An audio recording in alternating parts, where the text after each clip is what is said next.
Welcome to Timeless Chronicles.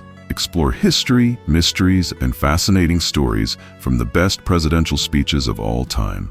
Subscribe now for captivating content that takes you beyond time. Timeless Chronicles, History, Mysteries. Enjoy this video. The Gettysburg Address. President Lincoln delivered his most famous speech just 5 months after the Battle of Gettysburg at the dedication of the site's military cemetery. Kennedy's inaugural address. President Kennedy's only inaugural address was one of the shortest on record, fewer than 400 words, and taking only 13 minutes and 42 seconds. But it perfectly encapsulated the social change, economic prosperity, and political upheaval Kennedy was walking into. Kennedy's "We Choose to Go to the Moon" speech. While President Kennedy had declared the United States' intention to put a man on the moon in May 1961, the idea didn't truly resonate with the American people until his speech in September of the next year. In front of a massive crowd at Rice University, Kennedy managed to make Americans enthusiastic about spending billions of dollars on a prospect with no guarantee of success. Washington's farewell address.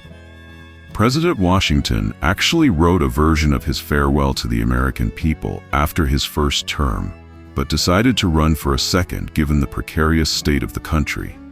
It was first published in the American Daily Advertiser newspaper, then in papers and pamphlets around the country. Washington never actually gave the address as a speech. Lincoln's second inaugural address. President Lincoln gave his second inaugural address on March 4, 1865, as the Civil War was reaching its bloody conclusion. With Reconstruction between the North and South looming, Lincoln paused to take stock of what had been lost and what could be gained. It was just 700 words long and took around 5 minutes to deliver. FDR's infamy speech.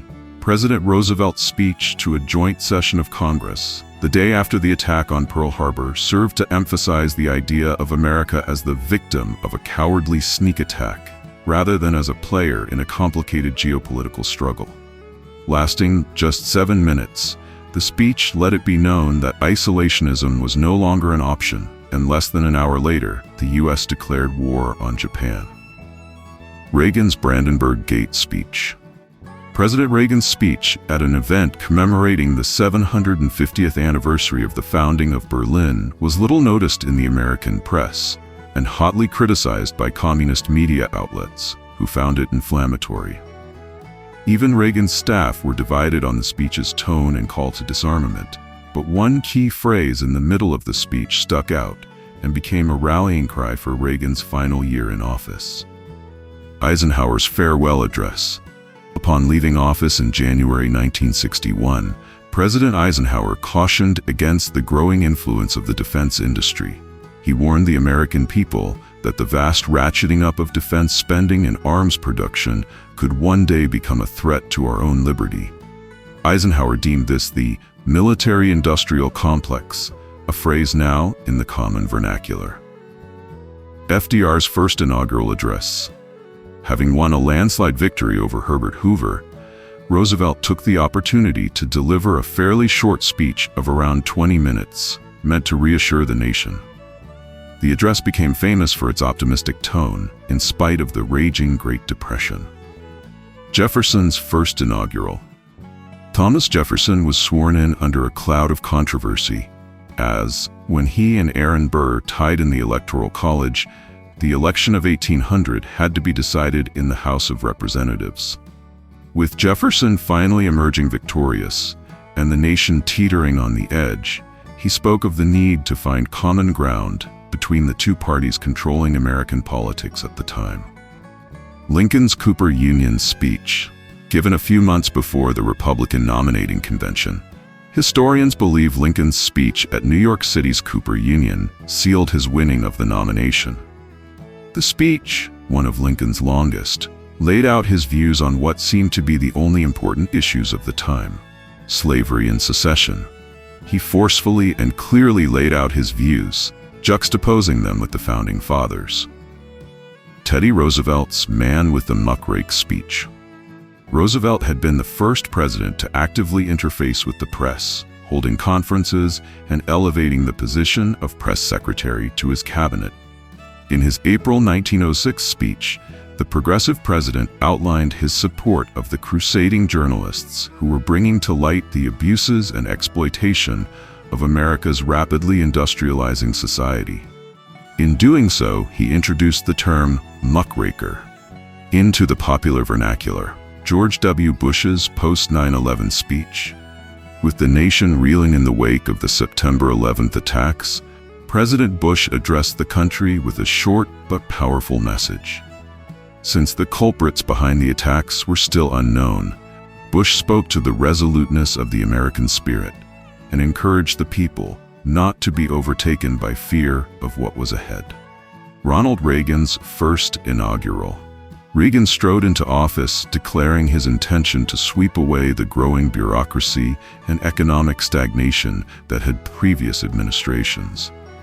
And while Reagan's address never directly mentions the American hostages being held in Iran, the tough message of the speech was clear, and the hostages were released while Reagan was speaking. FDR's 1941 State of the Union. Roosevelt spoke to a nation girding for war in 1941, reminding the people of what was at stake in the Second World War. The speech became known as the Four Freedoms Speech, as Roosevelt advocated for freedom of speech, freedom of worship, freedom from fear, and freedom from want.